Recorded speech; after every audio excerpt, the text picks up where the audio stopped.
नमस्कार दोस्तों, आप सबों का आपके अपने YouTube चैनल पॉजिटिव ट्रेडर में स्वागत है।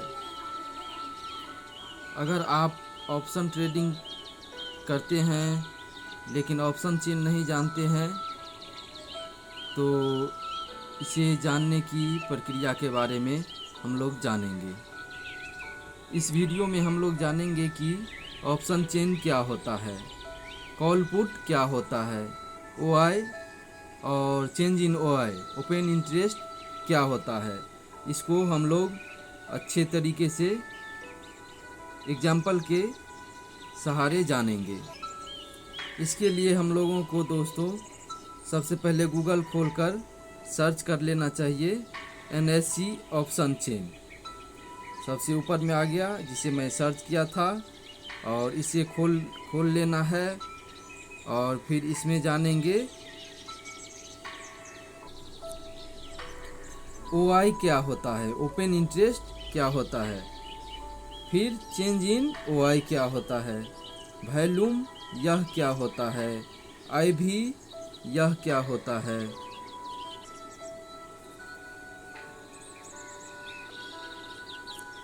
ये LTP क्या होता है, चेंज इन OI क्या होता है, बिड एंड आस्क क्वांटिटी ये सब क्या होता है। सबसे महत्वपूर्ण है स्ट्राइक प्राइस। जैसे एग्जांपल में हम लोग जानेंगे कि 24,000 मान करके चलते हैं, एक इस स्ट्राइक प्राइस को एग्जांपल के तौर पर लेते हैं और इसे जानते हैं। इसमें सबसे महत्वपूर्ण हम लोगों को ध्यान देने की बात यह है कि इसको कॉल कहा जाता है CE और इस साइड वाले को पुट कहा जाता है। इसे ऑप्शन चेन धन के ऐप से थोड़ा अच्छा से समझा जा सकता है, उस पर हम लोग चलते हैं। किसी ऐप पर, किसी ब्रोकर के ऐप पर अच्छा से बताया जाता है कि ऑप्शन चेन कैसे काम करता है और इनमें सबसे महत्वपूर्ण चीज़ क्या होता है। इनमें सबसे महत्वपूर्ण चीज़ स्ट्राइक प्राइस है, जो कि जैसे मान के चलिए 24,000 पे ट्रेड कर रहा है तो इसका स्ट्राइक प्राइस ये हो गया, और इधर का ये हो गया PE यानी पुट यूरोपियन, और ये हो गया call European CE call. Market up जाने पर हम लोग कॉल बाय करेंगे और नीचे आने पर हम लोग पुट बाय करेंगे।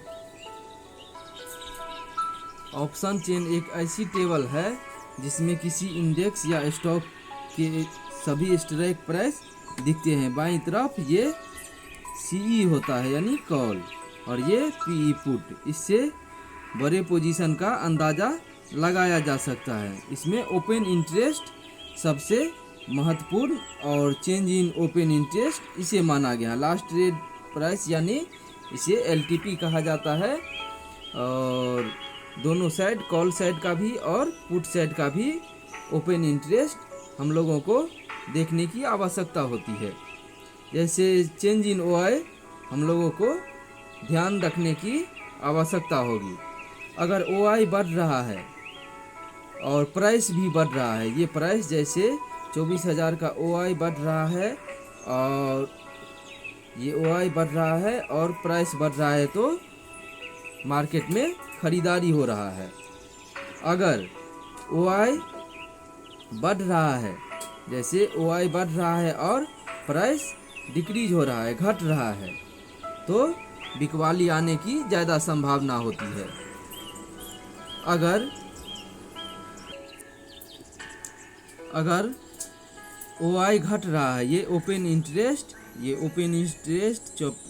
चेंज इन ओपन इंटरेस्ट घट रहा है और प्राइस बढ़ रहा है, तो शॉर्ट कवरिंग आने की ज़्यादा संभावना होती है। और OI घट रहा है और प्राइस भी घट रहा है, इसका लास्ट ट्रेडेड प्राइस LTP भी गिर रहा है, तो हो सकता है मार्केट में लॉन्ग अनवाइंडिंग भी।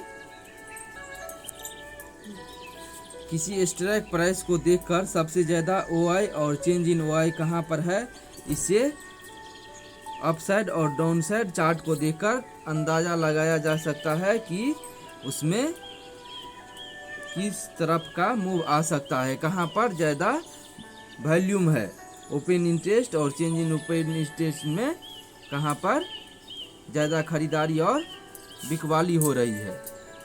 मान लीजिए स्ट्राइक प्राइस 24 पर ट्रेड कर रहा है और 24,900 पुट में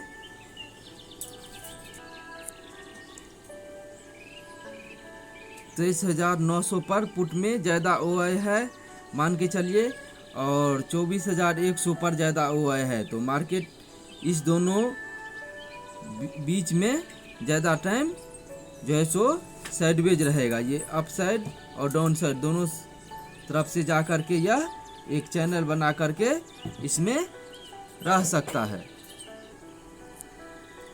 ट्रेड लेते समय हम लोगों को यह बात ध्यान में रखना चाहिए कि इधर से यह हो गया, ये स्ट्राइक प्राइस जिस पे मार्केट चल रहा है उसे कहा जाता है ITM, यानी इन द मनी। इसके अंदर वाले को इन द मनी कहा जाता है। इसके जैसे 24,000 पे है तो 24,000 से पहले को इन द मनी कहा जाता है ITM, और जिस स्ट्राइक पे चल रहा है उसे कहा जाता है ATM, एट द मनी, और इससे बाहर वाले को कहा जाता है OTM, out of the money. Option buyer को हमेशा इन बातों को ध्यान रखना चाहिए कि इन द मनी ट्रेड करना चाहिए या एट द मनी ट्रेड करना चाहिए। इसे बेहतर ट्रेड पोजीशन माना जाता है। चलिए दोस्तों, अब हम लोग चार्ट पर भी थोड़ा फोकस कर लेते हैं। जैसे 24,000 स्ट्राइक प्राइस पे ट्रेड कर रहा है, तो 24,000 का एक साइड हम लोगों को निफ्टी का या किसी ऑप्शन का कॉल और पुट लगा लेना है। जैसे हम लोगों को किसी स्टॉक का एग्जाम्पल लेते हैं, स्टॉक का कोई एग्जाम्पल, जैसा कि यहाँ पर ICI बैंक का चार्ट का एग्जाम्पल लेते हैं हम लोग। इसमें कैसे ट्रेड कर सकते हैं, इसमें डायरेक्ट इक्विटी में भी इसका शेयर खरीद करके ट्रेड किया जा सकता है इसे, और इसको फ्यूचर और ऑप्शन में भी ट्रेड किया जा सकता है। जैसे यहाँ पे स्ट्राइक प्राइस कोई सा चूज कर लेते हैं, जैसे 1500 का, तो 1500 का हम लोग स्ट्राइक प्राइस चूज कर लेंगे, और 1500 का यहाँ पर एक साइड कॉल का चार्ट लगा लेंगे, इधर से कॉल का चार्ट लगा लेंगे, और एक यहाँ पे पुट का चार्ट लगा लेंगे इस तरफ, और इस तरफ से देख लेंगे रिफ्रेश करके कि किधर OI और चेंज इन OI क्या पोजीशन है। जैसे कि स्ट्राइक प्राइस पे देखते हैं हम लोग, इसमें जैसे माइनस में है 2,38,000, इधर strike price change in OI negative में है, और इधर स्ट्राइक प्राइस 47,000 और 47.60 जो है सो इधर पॉजिटिव में है। इस स्ट्राइक प्राइस को, इसको कहा जाता है ATM। इधर से ऊपर की ओर जो रहता है अंदर उसे ITM और इधर OTM कहा जाता है। ऑप्शन बायर को हमेशा ATM या ITM में ट्रेड करना बेटर होता है। अगर कॉल साइड में बाय करना है तो यहाँ से भी बाय और सेल किया जा सकता है। सुपर ऑर्डर धन की तरफ से बहुत ही बेस्ट ऑर्डर है, और इसमें स्टॉप लॉस और टारगेट दोनों को सेट करके लगाया जा सकता है। यह ऑर्डर बहुत ही बेस्ट है। किसी भी इक्विटी या फ्यूचर ऑप्शन, किसी भी इक्विटी में ट्रेड करने के लिए ऑप्शन चेन और प्राइस एक्शन देखने की आवश्यकता होती है, और इन सबों को ट्रेड करने के लिए सबसे ज़्यादा आवश्यकता होती है वह है रिस्क मैनेजमेंट। हम लोगों को हमेशा रिस्क मैनेजमेंट और स्टॉप लॉस को ध्यान में रख कर के ही ट्रेड करना चाहिए। अगर आपने ऑप्शन चेन पढ़ना अगर समझ लिए हैं अगर आप लोग, तो प्राइस एक्शन पर भी ध्यान देने की आवश्यकता होती है। अगर प्राइस एक्शन भी समझ लिए हैं तब इसके बाद ट्रेड किया जा सकता है। अगर यह वीडियो आप सबों को पसंद आया है तो शेयर एंड सब्सक्राइब जरूर करें और बेल आइकन भी दबाएं। मैं हूं अभिषेक और आप देख रहे हैं पॉजिटिव ट्रेडर। धन्यवाद। अगले फिर किसी वीडियो में ज़रूर मिलेंगे।